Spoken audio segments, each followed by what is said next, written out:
एक मिनट।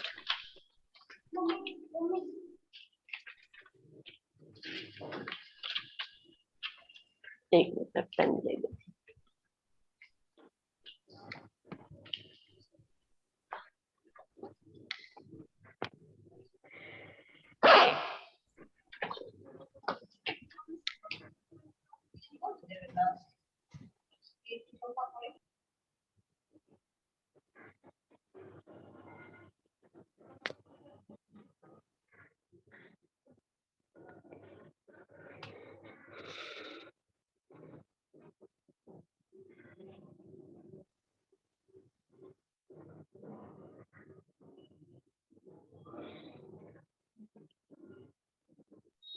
हाँ ठीक है, मैं शेयर करती हूँ स्क्रीन, आप लोग देखिए और आंसर करिए। सब जानते हैं आप लोग, कुछ भी ऐसा नहीं है जो बिना पढ़ाया है या फिर आप लोग नहीं जानते होंगे। मैं स्क्रीन शेयर करती हूँ, ठीक है। और सब लोग अपना कैमरा ऑन रखेंगे, ठीक है ना। ये बार बार नहीं बोलना चाहिए, सब लोग अपना कैमरा ऑन रखेंगे। अभी स्क्रीन शेयर करूंगी तो मैं नहीं दिखूंगी आप लोगों को, क्योंकि मोबाइल से स्क्रीन शेयर करने के बाद मैं नहीं दिखती हूँ। अदरवाइज मेरा कैमरा हमेशा ऑन रहेगा। आप लोग सबको ही अपना कैमरा ऑन रखिएगा।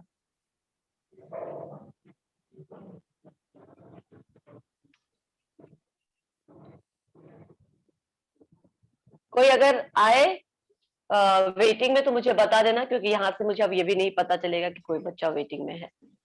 ओके ठीक है। फर्स्ट क्वेश्चन है, फर्स्ट रोल नंबर बताएंगे कौन कौन कौन है। रोल नंबर 1 है क्या? No ma'am. Roll number 2? जेंट मैम। तो आप देखिए पहला क्वेश्चन।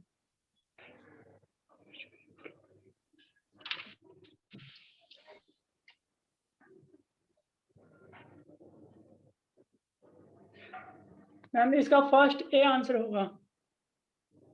Very good. चलो, रोल नंबर 3 है क्या?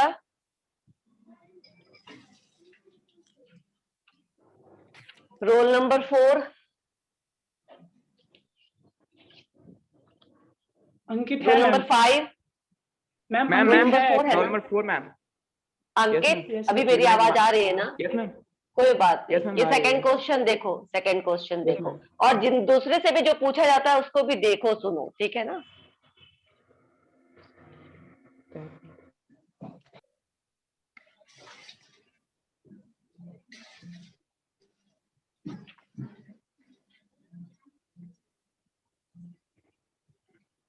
Ma'am all of the above.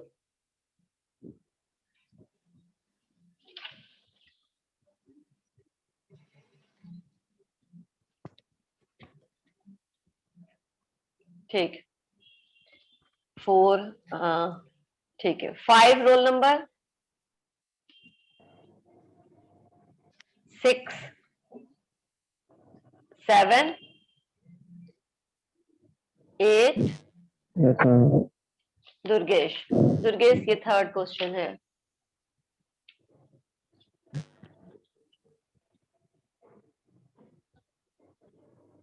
कोई अगर आपको बताए कि वो वेटिंग में है तो लेट मी नो, मैं उनको इन कर दूंगी। यहाँ से दिखेगा नहीं मुझे।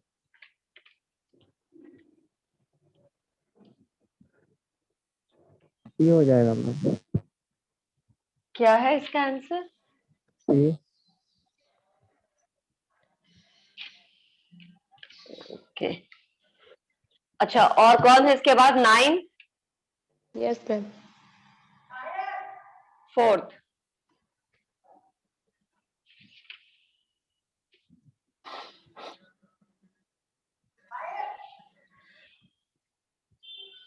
Ma'am none of the above. हाँ डी। ठीक है। नेक्स्ट, मैं सही जवाब अभी नहीं बता रही हूँ, सही गलत। 10 है क्या? Roll number 10?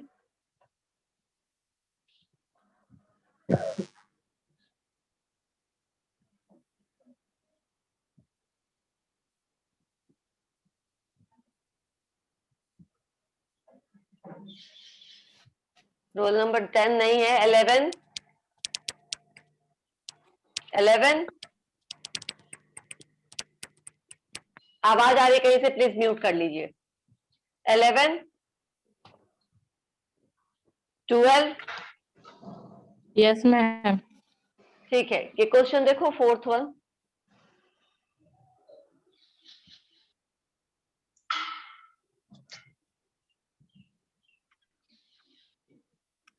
Ma'am B. ठीक, अभी मैंने अभी सही गलत नहीं बताया है, नेक्स्ट मैं बाद में बताऊंगी। फिफ्थ क्वेश्चन है, नेक्स्ट कौन है? Yes ma'am. 13 13 yes ma'am. Yes ठीक मैम, है, ये बता देखो फिफ्थ क्वेश्चन, थोड़ा ध्यान से देखो और इसका किस ऑर्डर में अरेंज करेंगे वो देख के मुझे बताओ आराम से, you having time.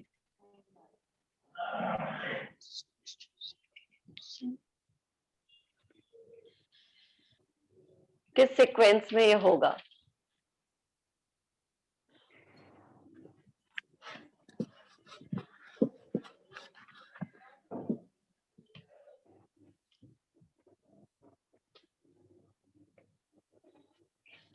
Ma'am A.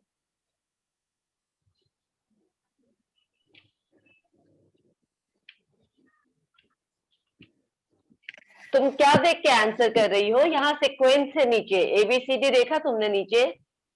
Yes ma'am. उस सीक्वेंस को अरेंज कर लिया है?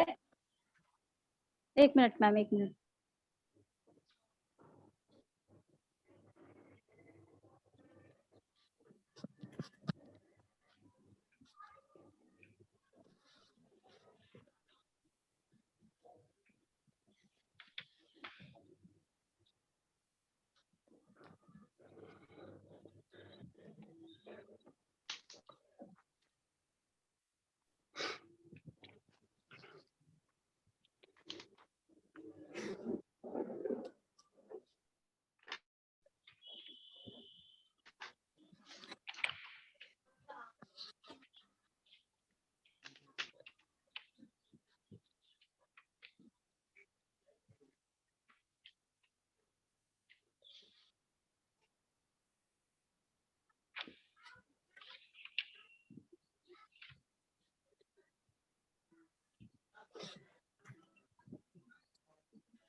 मैम लास्ट वाला D, ADCEB। Roll number 13। Okay, next 14 15 yes ma'am. 14 है क्या? 15 है? Yes ma'am. Roll number 15? Yes ma'am. आपका क्वेश्चन ये है 6-1।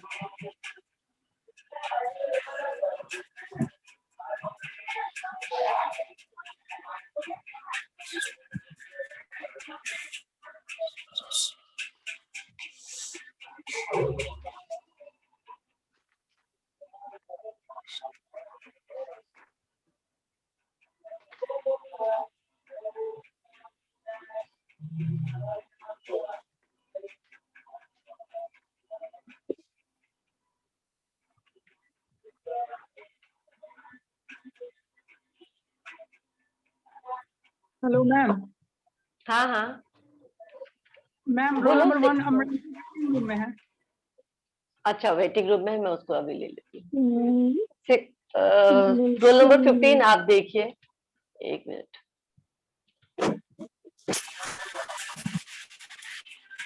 ठीक है, वीडियो सब लोग ऑन रखेंगे, मैं बार बार नहीं बोलूंगी, वीडियो सबका ऑन होना चाहिए वरना मैं किसी का अटेंडेंस नहीं बनाऊंगी, स्क्रीनशॉट में रख लूंगी अपने पास अब, क्योंकि बार बार कोई बात कहने की जरूरत नहीं होनी चाहिए। आपका क्लास है और आप क्लास कर रहे हैं, इसमें वीडियो ऑफ रखने की कोई जरूरत है नहीं।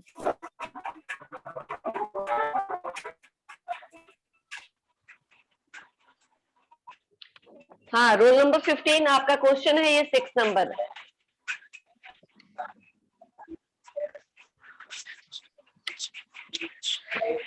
मैम क्या? ए roll number 16। Yes ma'am.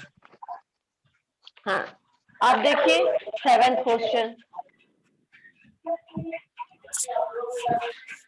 Ma'am unity of command A. एक second.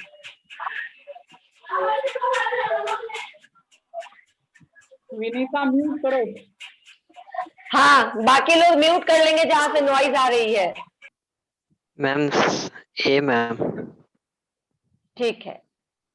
17, roll number 17।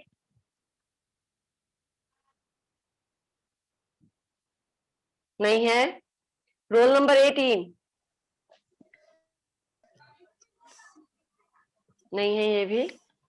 Roll number 19, 20, 21, 22। ये सब बच्चे हैं ही नहीं क्लास में। नो मैम नहीं है। 23। अब कोई और है जो जिनका रह गया है मार्क्यू? 10 बच्चे तो ज्वाइन किए थे वो नो बाद मैम, में अब एक नहीं रोल है। नंबर। नहीं है मैम अब। अब कोई नहीं है तो अमरिंदर, रोल नंबर 1। हाँ, ये 8th क्वेश्चन देखो और 8th का आंसर बोलो। अमरिंदर, ये 8th क्वेश्चन नंबर है। क्या? ए। A answer A. ओके, ठीक है, समझ गई मैं। चले, और कोई है क्लास में जिनका छूटा हुआ है अभी? No ma'am. ठीक है, ऑल आर डन। मैं आंसर अभी नहीं डिस्क्लोज करूंगी किसी का भी। एक बार और चांस देंगे, जब सारे बच्चे आ जाएंगे फिर हम ये आंसर डिस्क्लोज करेंगे। ठीक है? मैम ये क्वेश्चन भेज दीजिए हम लोग के ग्रुप में। अभी और नहीं, वो मार्क्यू हो जाने दीजिए फिर मैं भेज दूंगी। ठीक है ना? अभी मैम नहीं। मार्क्यू के कारण कोई नहीं आया है। अच्छी बात है, लेकिन हम अभी तो उनका मार्क्स होगा ये। मैम हम लोग सोचे थे कि जैसे होता है ना 40 प्रिंसिपल, तो आप पूछिएगा 40 प्रिंसिपल में क्या सब आता है। उसके बाद ये होता है ना टेक्निकल साइंटिफिक नहीं, मैनेजमेंट। मार्क्यू मतलब क्या हो गया? मल्टीपल चॉइस क्वेश्चन भी उसमें रहेगा। कुछ ऐसे नहीं है उसमें कि हम अलग करने वाले थे। ठीक है, और ये बहुत इजी है। मुझे नहीं लगा तुम लोग को किसी को मुश्किल लगा। No ma'am. No ma'am. Okay, roll number 9, where is roll number 9? एक क्वेश्चन मैं आपको और देती हूँ, आप एक बार उसको ट्राई करिए। Okay. क्योंकि अभी जो आपका आंसर था वो सही नहीं था। Yes, ma'am. ठीक है, ये 9th क्वेश्चन देखो। Okay.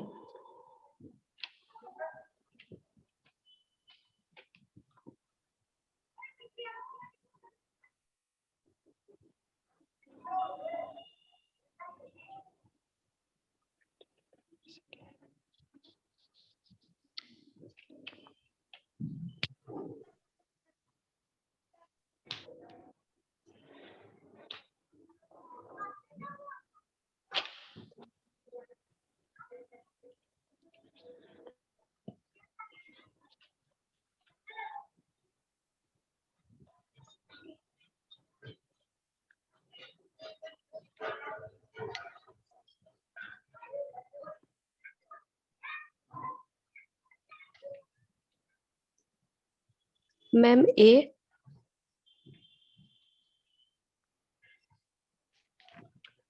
No. No, ma'am, B, ma'am, B. Peter Drucker.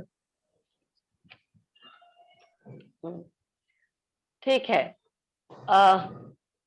अभी ये रहने देते हैं। हम लोग पूरा क्वेश्चन डिस्कस करेंगे। सिंस सारे बच्चे नहीं आए हैं तो क्वेश्चन नहीं डिस्कस हो पाया है। हम कल भी करेंगे, ठीक है ना? बाकी के जो बच्चे आएंगे कल नहीं, नेक्स्ट क्लास में जब और भी स्टूडेंट रहेंगे हम उनके साथ भी करेंगे रोल नंबर 16। ठीक है, अभी सिर्फ 3, 4, 5, 6, 7, 8 बच्चों ने दिया है। ठीक है ना, तो हम इसको एक दिन और करेंगे, जो भी बच्चे रहेंगे उनका भी लेंगे, और इट्स नॉट डिफिकल्ट, मुझे नहीं लगता ये डिफिकल्ट है, और ये करना है, ठीक है ना, ये करना है, अगर डिफिकल्ट है तो भी करना है, नहीं होगा, गलत होगा तो फिर वापस से सही बताया जाएगा। डिफिकल्ट नहीं है इसमें मैम। इतनी बड़ी कोई बात नहीं है इतना कुछ खास डिफिकल्टी। मैंने पहले ही कहा था कि डिफिकल्ट नहीं है, क्योंकि वो आप लोगों का पढ़ा हुआ है और बहुत बार पढ़ा हुआ है। ठीक है, तो क्या रिवीजन करते समय कभी कोई कुछ ऐसे टर्म आया, पॉइंट्स आया जो आप लोगों को लगता है कि अभी पूछना है मैम से? हम लोग को बैरियर ऑफ कम्युनिकेशन करना है, लास्ट टॉपिक वही है करने का, उसके बाद पूरा रिवीजन ही करना है। तो अभी फिलहाल कुछ पूछना है, कोई टर्म जो जिनको वही रिवीजन करते समय, जो तैयारी करते समय नहीं समझ में आई होगी?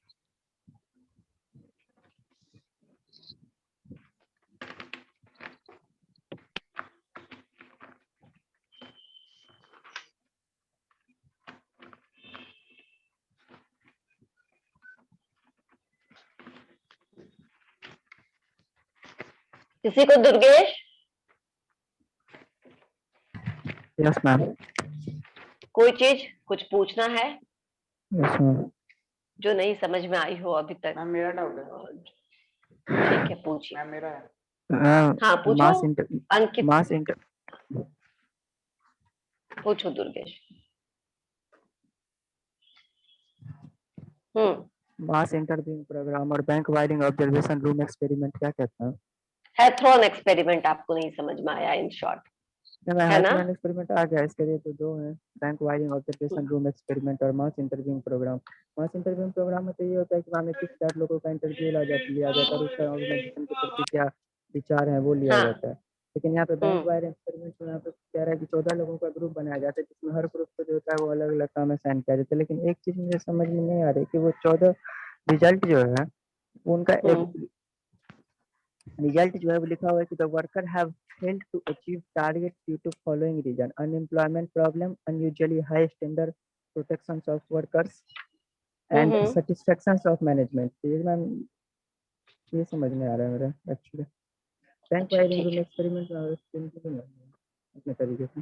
ठीक है समझ गई मैं। और किसी को कुछ पूछना है? तुमको भी कुछ पूछना था? मैम वो हॉथरॉन्स एक्सपेरिमेंट के चारों स्टेजेस में हमको दिक्कत है, हमको समझ ही में नहीं आया है। अच्छा, यानी मैं हॉथरॉन एक्सपेरिमेंट फिर से एक्सप्लेन करना होगा, ठीक है? हॉथरॉन एक्सपेरिमेंट किस में है मुझे बताओ, मैं जरा तुम लोगों के लिए स्क्रीन भी शेयर करूं। इवोल्यूशन में है, इवोल्यूशन में है, इसके पीडीएफ के लास्ट टॉपिक है मैम। ठीक है, मैं स्क्रीन शेयर कर देती हूँ पहले आप लोग के लिए, एक सेकेंड।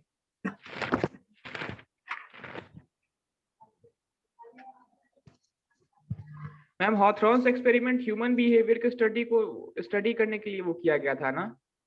बिल्कुल, बिहेवियरल अप्रोच है वो, मैनेजमेंट का बिहेवियरल अप्रोच है, that is the turning point. इससे पहले सारा प्रोडक्शन और मशीनरी और कैसे अपनी प्रोडक्टिविटी बढ़ाएं, इसके से रिलेटेड मैनेजमेंट बात और मैम जो होती थी। पहला स्टेज इसका इल्यूमिनेशन था, उसमें लाइटनिंग के बारे में इसमें दिया गया था। इल्यूमिनेशन इसका नाम ही, उसका नाम ही है इल्यूमिनेशन।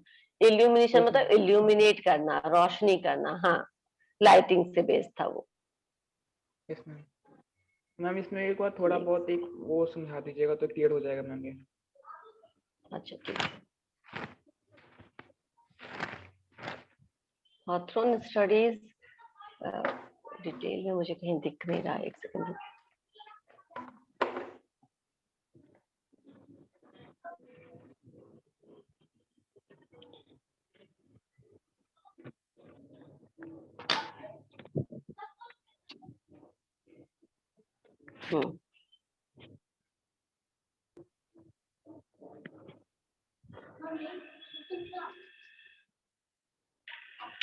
ओके, अब मैं शेयर करती हूँ, ठीक है? मुझे मिला ये यहाँ पे।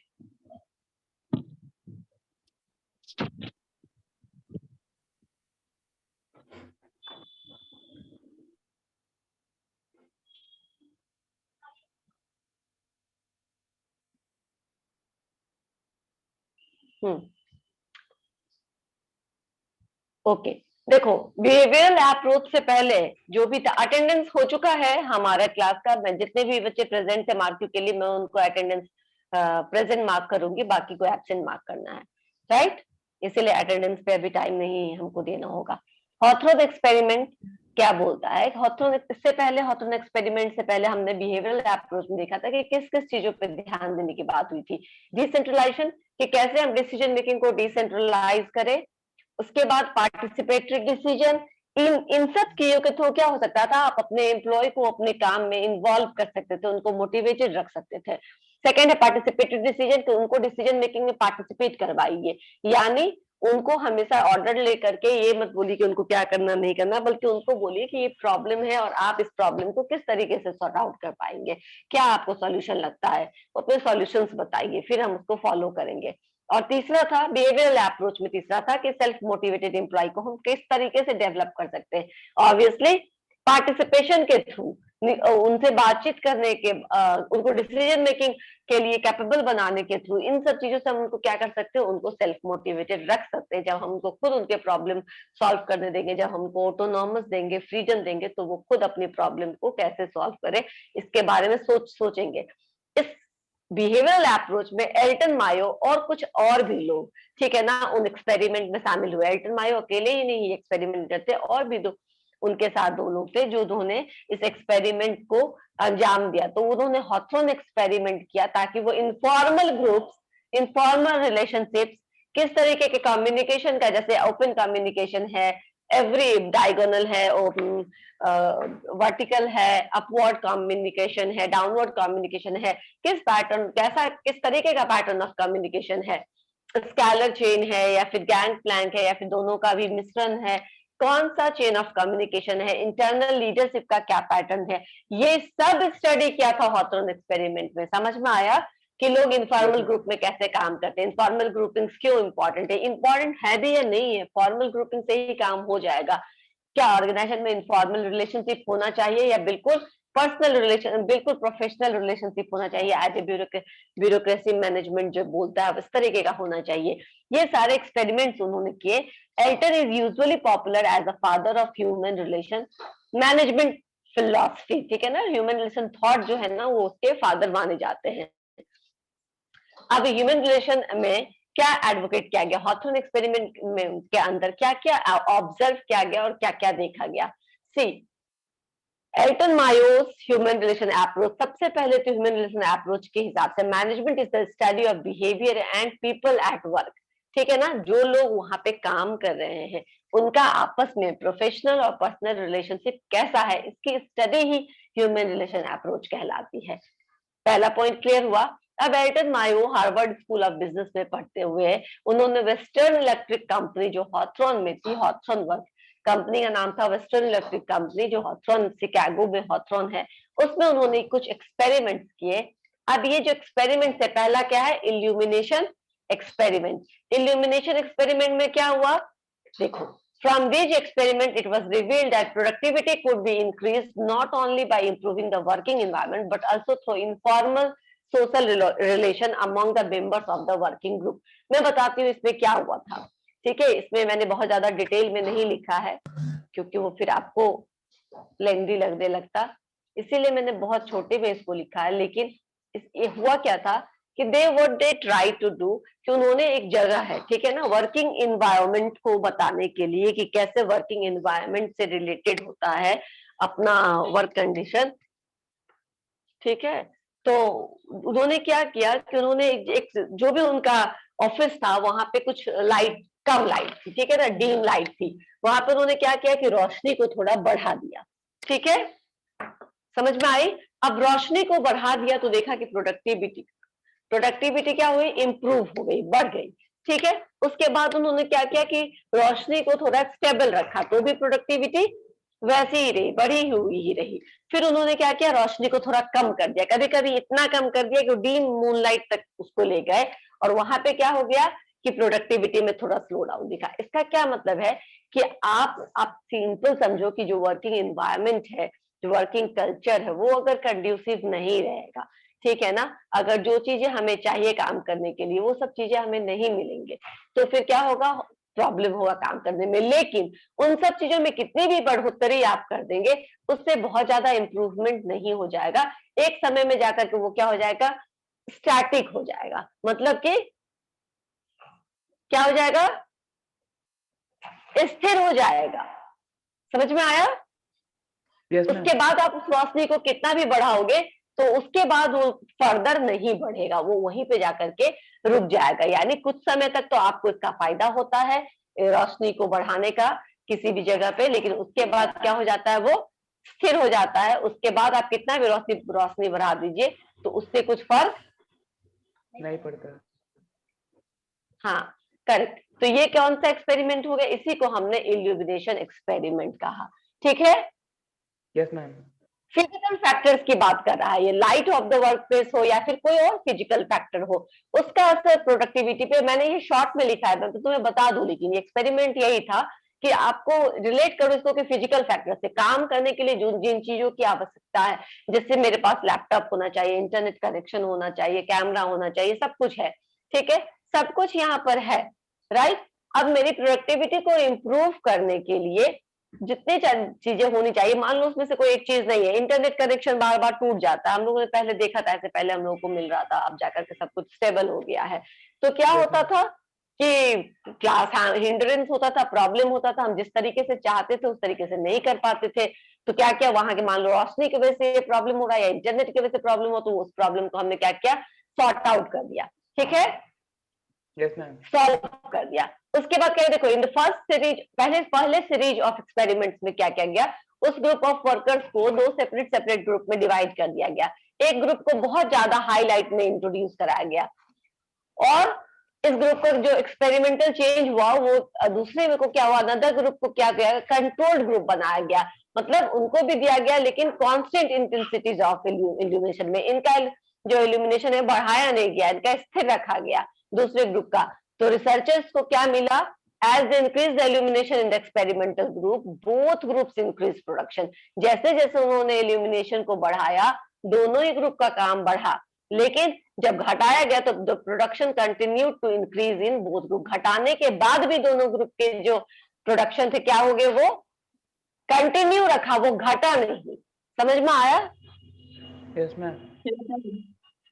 अब प्रोडक्शन तभी घटा जब उस रोशनी को हमने इतना कम कर दिया कि वो मून लाइट तक आ गया। The decrease was due to light falling much below the normal level. तो क्या है कि आपको जो सुविधा देना है वो सुविधा जब आप एक बार दे देंगे तो आपके जो मेंबर्स है वो अच्छे से काम करेंगे।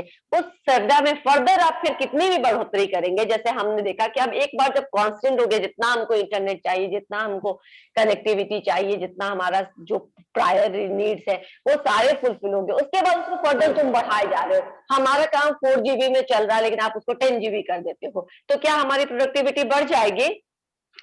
नहीं। No, इसी ma'am. चीज को उन्होंने प्रूफ करने की कोशिश की, जो वर्क एनवायरनमेंट है उसका असर प्रोडक्टिविटी पे पड़ता है। यानी वर्क एनवायरनमेंट को इस तरीके का बनाना चाहिए जिसमें काम अच्छे से हो सके, लेकिन फर्दर आप उसमें बहुत ज्यादा बढ़ोतरी करेंगे तो उसका फर्दर आपको कोई फायदा नहीं होगा, कांस्टेंट रहेगा। हाँ, फिर अगर आप जो फिजिकल रिसोर्सेज हैं या जो इन्वायरमेंट है उसमें अगर आप बहुत ज्यादा घटोत्तरी कर देंगे, बहुत ज्यादा नीचे चले जाएंगे, तभी जाकर के आपका प्रोडक्टिविटी असर करेगा, वो भी नीचे जाएगा। अदरवाइज वो एक कांस्टेंट जगह पे जाकर के फिक्स हो जाती है। ठीक है, किस लिए? सिर्फ जो आप समझते हो ना कि मशीनों के कारण, रिसोर्सेज के कारण। तो रिसोर्सेज एक जब एक नॉर्मल जगह पर आ जाती है, एक जहाँ पे डिजायर्ड जो होना चाहिए वैसा पहुंच जाता है, उसके बाद आप उसमें फर्दर कितना भी बढ़ाएंगे तो फिर आपका जो प्रोडक्टिविटी है वो एक बार बढ़ने के बाद एक बार फिक्स हो जाती है, फिर फर्दर बढ़ाने की जरूरत नहीं है। समझ में आया? इल्यूमिनेशन एक्सपेरिमेंट को ऐसे हम रिलेट कर सकते हैं। Clear? Yes ma'am. Yes, ma'am. ठीक है, अब दूसरा है relay assembly test room experiment. Relay assembly test room experiment को क्या किया गया था, इसको डिजाइन किया गया था चेंजेज ऑफ जॉब कंडीशंस में। अगर हम चेंजेज कर देते हैं तो फिर क्या असर पड़ता है इसका हमारे ग्रुप परफॉर्मेंस पर, उसकी प्रोडक्टिविटी पर। अब किस तरीके का चेंजेस हम करेंगे, किस तरीके की वर्क जॉब कंडीशन को हम चेंज करेंगे, इसके लिए क्या किया गया मैं बताती हूँ। अगेन इस चीज को प्रूफ करने के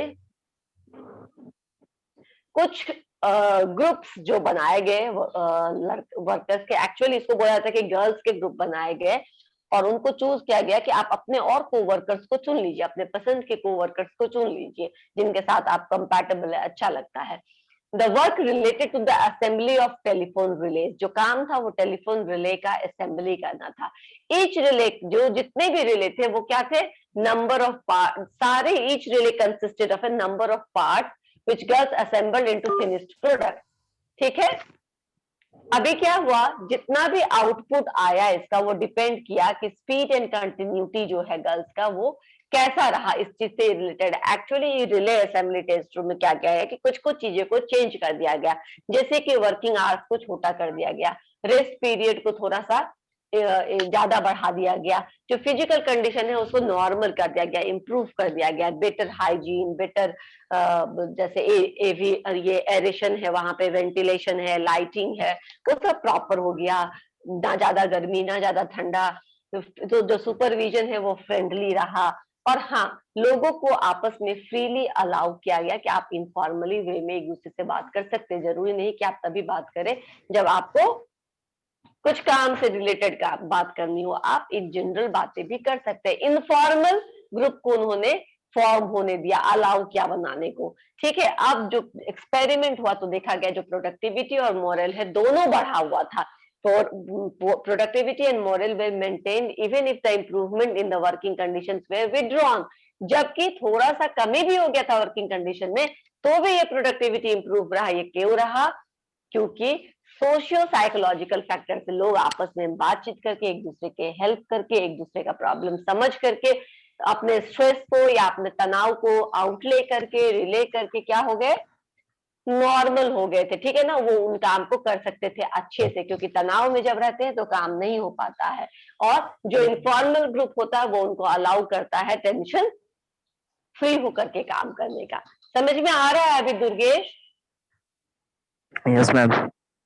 नेक्स्ट है मास इंटरव्यू प्रोग्राम। तुम्हें मास इंटरव्यू प्रोग्राम और बैंक वायरिंग में प्रॉब्लम था ना? Yes ma'am. ठीक है, अगर देखो मैंने इनको बहुत छोटे छोटे में यहाँ कर दिया ताकि तुम्हारे लिए सहायक है, अदरवाइज थोड़ा ये डिटेल में है। मास इंटरव्यू प्रोग्राम में क्या किया गया था कि मास में जो भी कंपनी में लोग थे ना, जैसे सुपरविजन क्या क्या होता है, प्रमोशन वेजेज का क्या इसमें योगदान है, आपके एटीट्यूड का कंपनी के गोल को अचीव करने में किस तरीके का कंट्रीब्यूशन होता है, तो इस तरीके इसको इंश्योर करने के लिए उन्होंने मास इंटरव्यू प्रोग्राम, मतलब कंपनी के बहुत सारे लोगों के बीच में एट रैंडम इंटरव्यू किया। ठीक है ना? Yes ma'am. इस इंटरव्यू का जो आउटकम था वो ये था कि लोगों ने भी कंफर्म किया, अभी जो हमने लोगों ने देखा था इससे पहले के एक्सपेरिमेंट में रिले असेंबली टेस्ट रूम में, वहां पे क्या हुआ था कि लोगों के वर्किंग कंडीशंस को चेंज करके, इनफॉर्मल ग्रुप को अलाउ करके उनको ऑब्जर्व करने की कोशिश की गई थी, उनकी प्रोडक्टिविटी और मोरल कैसे बढ़ी ये देखने की कोशिश गई थी। मास इंटरव्यू प्रोग्राम में भी उनसे इंटरव्यू में पूछा गया तो लोगों ने भी कंफर्म किया जो ये जो तरीका है जहाँ पे हमें फ्रीडम दी जाती है, फ्लेक्सिबिलिटी दी जाती है, खुद से चूज करने का ऑप्शन दिया जाता है, अपने इंटरेस्ट के कामों को करने का हमको मौका मिलता है, ये सारा जो है ये हमको ज्यादा अच्छा लगता है, इसमें हम ज्यादा अच्छे से काम कर पाते हैं in comparison to previous pattern जहाँ पे बहुत क्लोज सुपरविजन है, बहुत ज्यादा कंट्रोल है, बहुत ज्यादा नियम कानून है। ठीक है ना, उससे ज्यादा हमें इसमें मजा आया काम करने में। तो ये मास इंटरव्यू प्रोग्राम था। और फोर्थ, चारों एक्सपेरिमेंट इसी पॉइंट को प्रूफ करने के लिए हुआ था कि क्या इनफॉर्मल ग्रुप्स, क्या बिहेवियर का स्टडी जरूरी है ऑर्गेनाइजेशन में, आपके लोगों का अगर आप चाहते हैं कि आउटपुट अच्छा हो, प्रोडक्टिविटी अच्छा हो, तो क्या ये सब जरूरी है। लास्ट वन है bank wiring observation room experiment. Bank wiring observation room experiment में क्या हुआ था कि group of 14 workers were observed, 14 workers के ग्रुप को ऑब्जर्व किया गया। इनको अलाउ किया गया कि आप क्या कर सकते हैं, आप अपने इनफॉर्मल इनको कुछ बोला नहीं गया, मतलब आपको कोई डायरेक्टली देख नहीं रहा, आप जैसे काम करना चाहे वैसे के काम कर सकते हैं। ठीक है ना? और देखा गया कि इन लोगों ने इनफॉर्मल प्रोडक्शन नॉर्म्स को यूज किया। अपना जो वर्क बिहेवियर है लोगों का वो बिल्कुल फिक्स नहीं है, ऑर्गेनाइजेशनल रूल्स से, नॉर्म्स से, इन्होंने अपने नॉर्म्स के हिसाब से काम तय किया है, टारगेट सेट किया है और काम